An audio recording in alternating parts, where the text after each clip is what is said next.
way it will be into the future. But that's a way off. And, you know, what role does hotel quarantine or any form of quarantine or self-isolation take? Welcome to Series 2 of the Future Health Podcast, a podcast on the way we work, the work we do, and how technology will influence the future of work in New South Wales health in the healthcare industry. We have an incredible lineup of guests this series, and we're looking forward to sharing it with you soon. Feel free to like, share, and subscribe so you don't miss a thing. Our guest today is Ms. Susan Pearce, Deputy Secretary of the Patient Experience System Performance Division, New South Wales Health.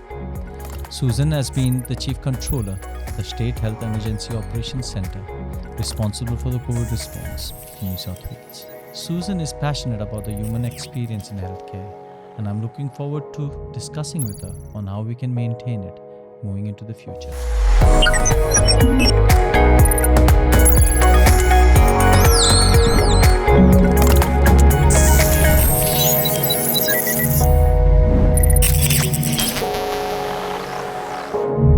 Hello everyone, my next guest is Ms. Susan Pearce, the Controller of the SHIOC, the State Health Emergency Operations Command Center, also the Deputy Secretary of Patient Experience System Performance Unit, and the most recent challenge of the Controller for the Vaccine Distribution in New South Wales as well.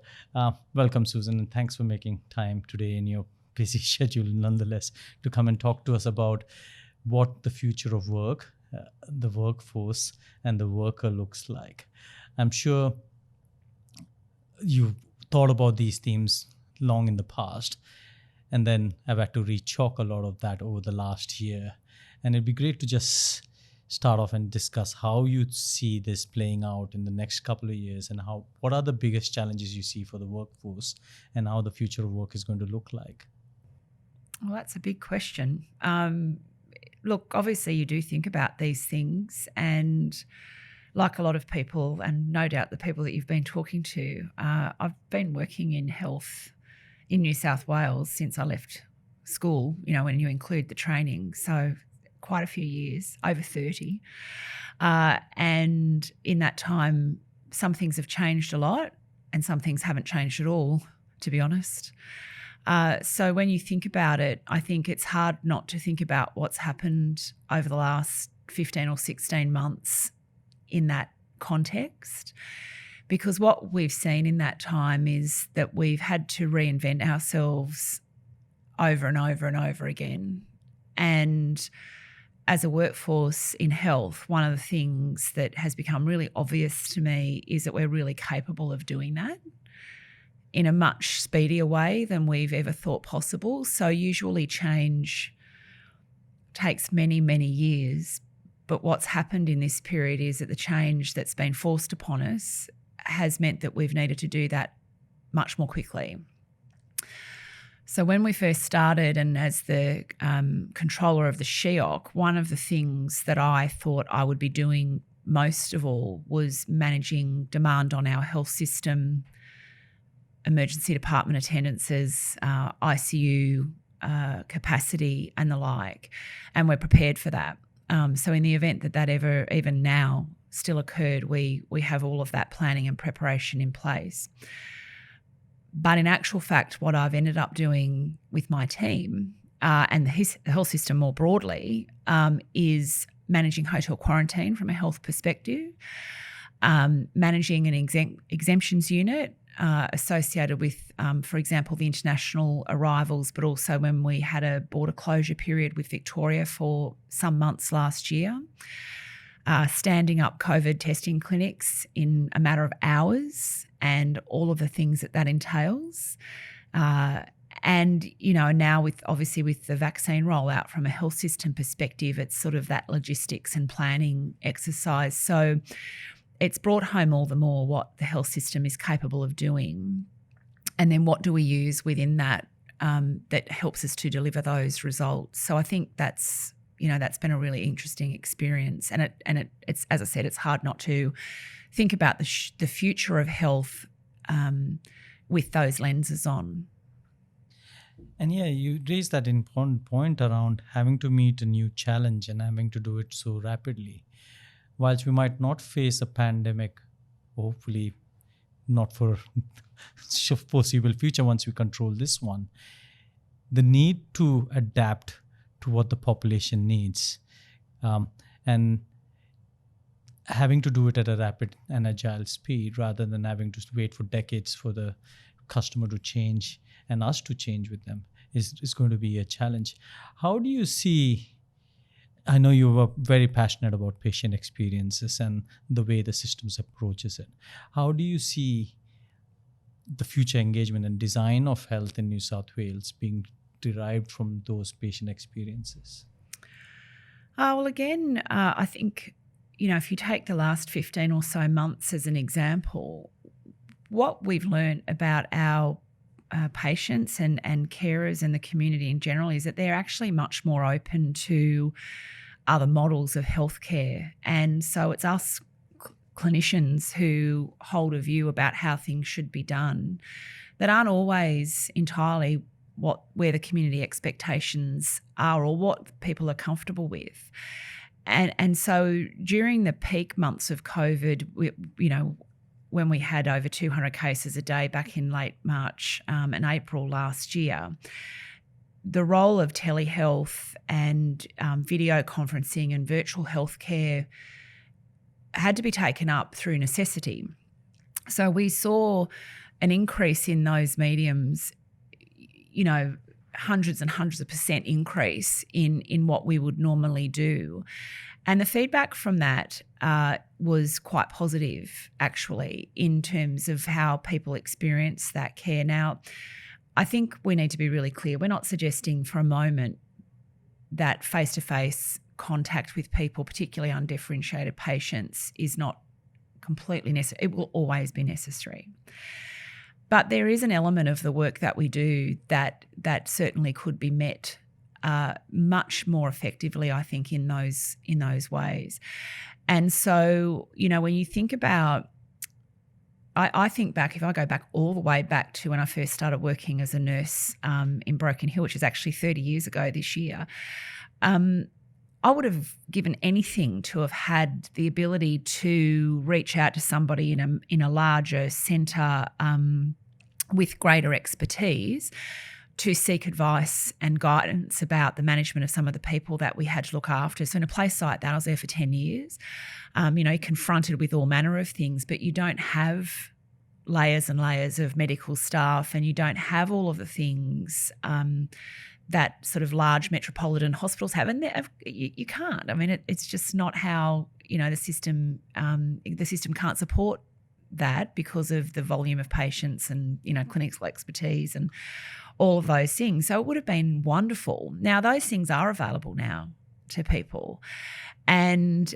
to my way of thinking, obviously it's been a while since I've worked out there, but that must be such a comfort to the staff to know that they can pick up a phone or get onto a video conference and speak to someone with specialist skills, given the many and varied things that you encounter. So a little bit of it is, what we've experienced now, and if you overlay that on our system, you can see the obvious advantages to it. In terms of patient experience, I think what it means, though, is we've got to be able to educate and train our clinical staff and support staff, for that matter, in a somewhat different way. What does the system of the future look like? It certainly won't all be done by telehealth or video conferencing. Again, no one's suggesting that, but it does have a role to play. It has a valuable role to play. And so what does it mean for the experience of someone and being mindful about that experience if you're not sitting beside them, for example? And in some cases, and talking to a doctor from central Western New South Wales recently, for example, having to deliver perhaps bad news or something like that, what does that mean if you had to do that over a video versus being with someone in real life? And the research will tell you that when there's lots of studies that have been done if where they did a control test with the medical team standing at the end of the bed delivering a message to a patient and versus someone sitting right beside the patient and being able to reach out and touch them and so on. And the patient's view of that was that the people who sat beside them spent a much longer period of time with them than when they're at the end of the bed. Now they'd spend exactly the same period of time, but it's that perception. Yeah. And so, you know, they're all the things that we've got to think about, I think, into the future, not just in our day-to-day work when we're actually physically present with people, but what does that mean when we're potentially not? Yeah, and you picked some great themes there. The whole concept of specialist outreach and people having to wait for months on end for someone to get on a plane and visit a remote site to be seen. And the fact that the people they actually connect with are those local nurses and the multiple workers in that area who they connect with on daily basis. And having that connection, and like you highlighted, the bedside interaction is what matters. And how can we add value to that rather than try to replace or get everyone everywhere, which is not potentially going to be possible. I've had the pleasure of working with you over the past few years and also listening to all the things you've been up to. One of the key challenges we faced during COVID and is around the workplace and the way the workplace is designed. I know a lot of those lessons you had are from hotel quarantine as well, but those design aspects, how do you see, or some of your experiences recently how do you see the change, and including virtual care, see the changes in our healthcare infrastructure of the future? Well, look, you know, it's a broad question. The healthcare structure of the future, I think, will, in the main, continue on as it is. You know, the role that each of the disciplines play is pretty clear. But I think that the team, the role of the team has been, again, really re-emphasised during this period, and the contribution that people have in that team. So, you know, we've talked a lot for many years, and even when I was the Chief Nursing and Midwifery Officer, so going back a number of years now, about what happens in the preparation space for beginning practitioners and how they learn about what their counterparts do when they actually emerge into the workplace. I don't think we've got that right still. I think that people do their preparation and their education and they enter a workforce and they understand their own realm relatively well, but they really probably still don't understand all of the other aspects of how that all comes and fits together. And, you know, there really is nothing more important than working as a team. Now, that can be, you know, intradiscipline and and I think that they're the aspects at a human level that I'd really like to see improved over time. It's not one discipline being, you know, trying to take the place for another. And I don't think that anybody actually really wants to do that. That misinterpretation's existed for a long time. But people do have something to contribute, and I think it would be far better viewed through the lens of the team. We've had to, again, because of COVID, become team members with other agencies outside of health that we've never worked with in the same way that we do now. So, you know, the New South Wales Police, for example, are our absolute key partner in many things associated with COVID, but hotel quarantine is one of those. And I think over the last 12 months or more now, we've really learned a lot about each other and what they bring and what we bring, and having some respect for that. And probably prior to that time, in the absence of having that day-to-day working together and really understanding, it's not about being disrespectful, but we just didn't understand each other. And so people approach that with a degree of trepidation. And so that, I would like to think, by and large, is gone. And that hasn't happened by itself. It's happened because the CEACON, the Deputy Commissioner Gary Warboys and myself have been very clear with everyone working with us and for us that he and I are completely, you know, at one in terms of our position. And if we're not, we'll discuss that. And that's our expectation all the way down the line. And I guess there are things about that I think we could better replicate in the health system. And it would be nice to think that in the fullness of time and before I retire in less than double-digit years, that, you'd like to see that ship start to turn a little bit more. Yeah, no, it's interesting because I think a lot of our speakers have highlighted the role of teams, the value a team can bring to patient outcomes versus a single person, and that mutual respect for each other's roles and picking on the best skills of each of those people to deliver the care is really very important. I know it sounds like I'm picking on the more sensitive issues for now. Another curveball question, but if you were to put yourself back 18 months and know that what's happened just now, what if anything, would you have done differently back then, like 24 months ago, to say, well, we could do this much better prepared? Yeah, it's a tough one, because on a personal level, I think that the resilience factor. I think people are struggling a bit at the moment. I probably shouldn't overlay how I'm feeling on the rest of the health system, but it's been tough. And again, you can't pretend that that's not the case. It is. It's not, and it's not just for us, it's for the whole community, because no matter who you are or where you are, this thing has touched you in some way. And when it's affecting you professionally as well, it's sort of like you just can't get away from it.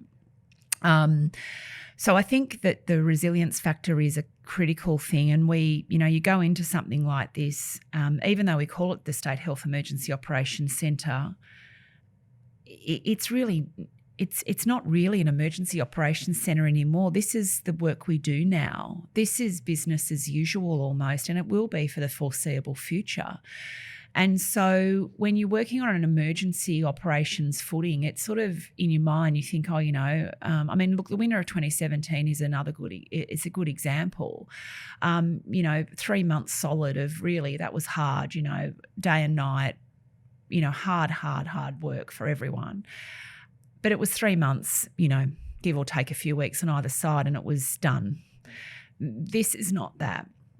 And so you can sustain that sort of work for that sort of period, but now, you're stretching into a 15, 16 month, 18 months, 2-year period.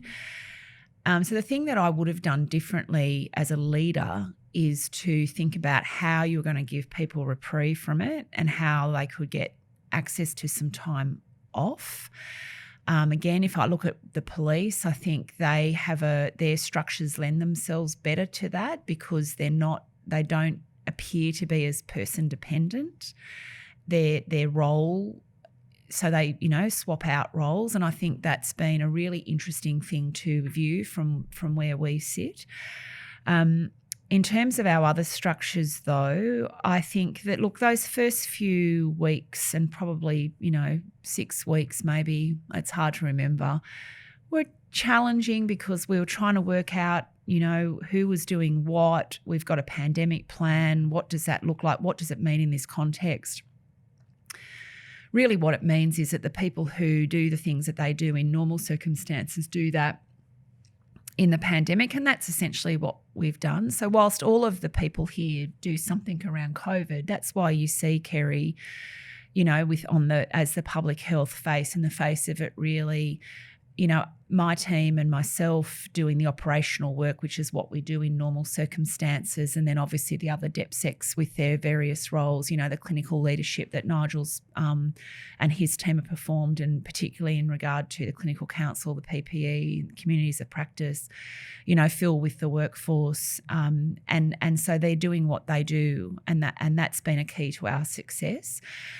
But I think when you look at it in the context of looking across the country, we got ourselves organised pretty quickly. It didn't feel like it at the time, but I think once we found, we created the SHIOC, the FIOC was there, we added the other, the other elements to it that I've just mentioned, and that sort of came together reasonably quickly. And I'm pretty happy, on reflection, with that. There could have been some things done better. It's always back to the communication. But, ultimately that came together fairly well. And the fact that New South Wales Health is a very joined up health system with our district structure, the ministry as a system manager and the secretary, obviously, in terms of, so there was the overall incident controller, has meant that we've been able to pull all of that together and work as one. And I think that's been something that we should be pretty happy with, I think. I think it's the key to our success. Yeah, and which brings me to the next question. What from these things do you see remaining into the future? The community clinics and the testings and moving them away from the acute side, so you're not mixing things, or do you think there are some things which you would keep into the near future? I think it's there's going to become a point where COVID does become part of our lives, and it will be in a community. And I think switching that message is pretty challenging, because obviously we're very focused on cases and if there's a case, there's a lot of scrutiny around that case. But at a point in time, obviously with the vaccine rollout and how that takes shape, particularly toward the end of the year when a lot more people will be vaccinated, and we open up again at some point in the future, which will be determined by governments, that will mean that COVID is here, and sending people to testing clinics won't be the way we manage it anymore. As Kerry has pointed out, you don't ask people to come in and get a test for a runny nose now. It is not the way it will be into the future. But that's a way off. And, what role does hotel quarantine or any form of quarantine or self-isolation take? What does the clinic structure look like? It's all there to be determined, but it will be different. That's the one thing we know. Susan, you highlighted that, before the pandemic, and your focus on patient experience, and through the pandemic, through the need of this pandemic, we developed so many models of care, which now we know the patients want, and you just said it got expedited. How do you see this playing it out in the future? Well, the key ingredient always is about listening to our patients. And so I've often thought about the fact that, the whole world has shifted to the point now where, much to my displeasure, I don't really even need to carry a purse anymore. I pay for everything with my phone, and that's happened really fast. In a way, like that sort of technology, that speed. And so for us in health, I think, yes, our technology's moved. We've got a lot of, incredible equipment, the most high-end, amazing things that are capable of doing, we do. On a day-to-day basis, though, what does people's experience with health look like when you think about the technology that the rest of the world is moving on with? And that's the space I think we've really got to think about, without dehumanising it. But we just can't keep doing what we've always done with the expectation on the public health system to always be there, and we should, and people have a right to have high expectations of it. But it also has to move with the times. So, there are opportunities there. And as you know, I speak as someone who, I had open heart surgery almost 20 years ago. Obviously have had regular follow-up over the years because of that. Now, do I need to go? My cardiologist may not appreciate me saying this, but, do I actually need to go and troop in and see him once a year? Is there another way of doing it? What role do wearables play? Why couldn't I be sitting somewhere, and have that consultation because, I'm well, I think. So, there are so many things. I'm not just talking about it as a health system, manager. I'm talking about it as a person who's experienced pretty significant health issue. And I think that there are opportunities there. But, the patient experience work that we've done is so very important to me. And in fact, it was, as you also know, it was because of that experience that I had as a much younger woman, and also my, colleague and friend, Brian McCorn, and some of the experiences that he had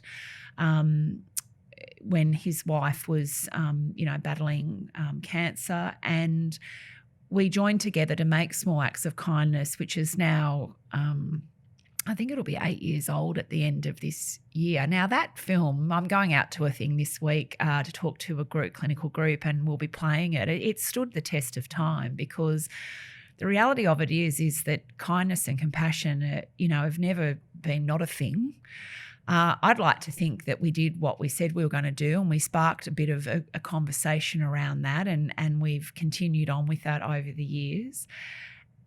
And given what society has been through and what it continues to go through, even the harrowing footage that you're seeing on your television every night, even now, there has just never been a time that's more important than now to be kind and compassionate to people. And so from that perspective, the work that the team have done with elevating the human experience is really seeking to bring that to life in a more structured way. And I'm really happy and proud of that, because I think it's, we did the film and it went out there and it still gets used, and that's great, but it's sort of like, then what? And what we needed to do was to have, without being a dictatorship about, everyone must be kind or whatever form that should take, it's really about, this is the principle here. We measure how long it takes someone to get from an ambulance stretcher to an ED bed to the ward to home, how long it takes people to have their surgery. We measure everything.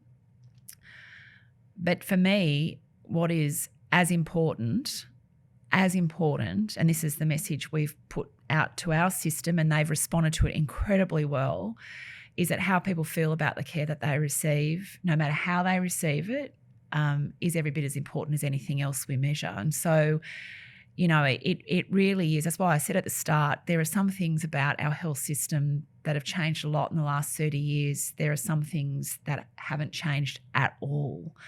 And the things that I remember the most about it, as most people do, are the things that either, have touched you personally, and that can be positive or negative. And so, the things where someone might have said something to you that's really wounded you, those things stay with you.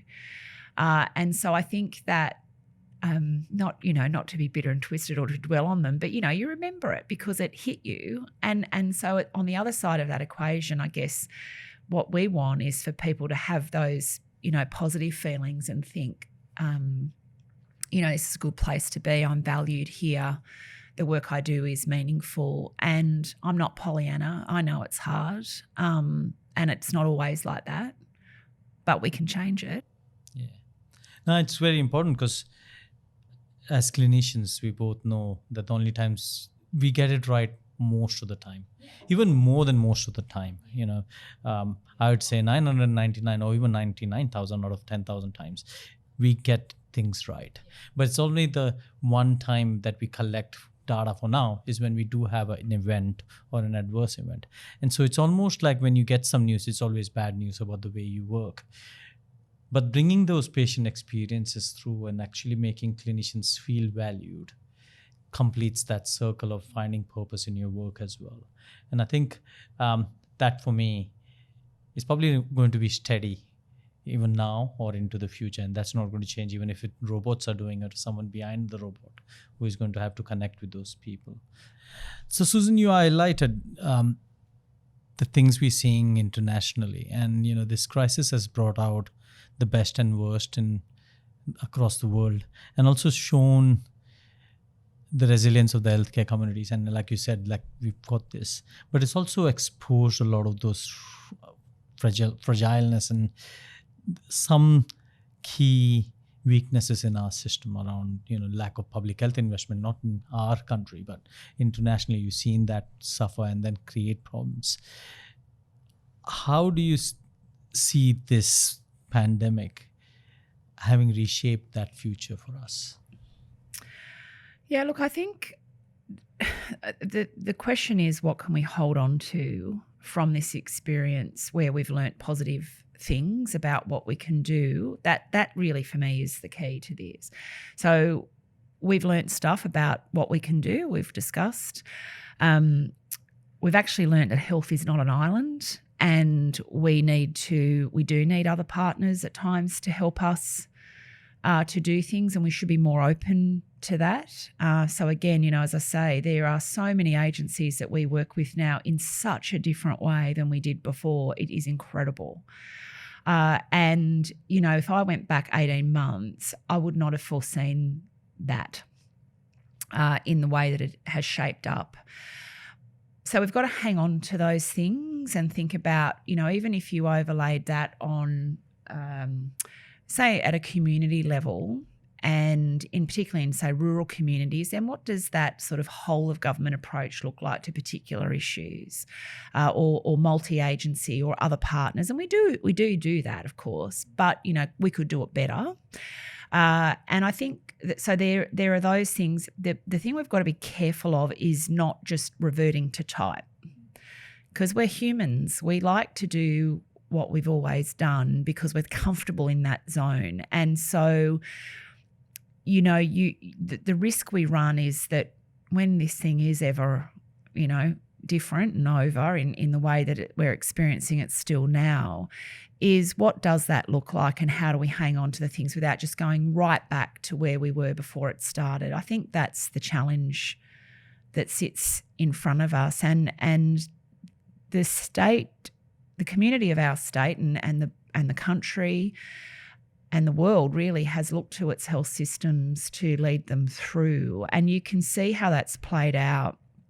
I think the thing for us to be really proud of is that Australia has really listened to its health advice and balanced that advice with the broader needs of the community, I think, really well. And you can see in countries where that has not been the case, I won't list them, but, they're pretty obvious.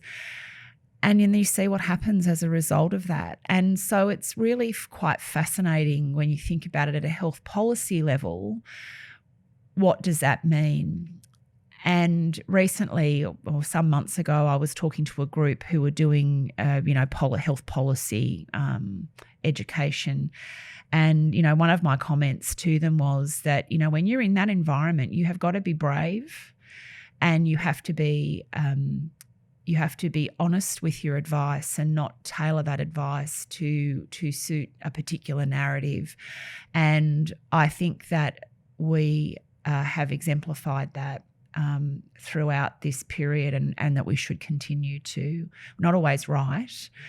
People will and should have and are entitled to have a different point of view, but it's really about doing what is the right thing to do, or what you believe is the right thing to do, and hopefully the rest will follow. Thank you so much, Susan, for sharing your views today, and good luck with your journey ahead. And hopefully you take us to that space quicker than we all expect to be there. So. Thank you so much. I hope so. Thanks, Emma. So that's all we have time for this episode. Thanks for joining me on the show.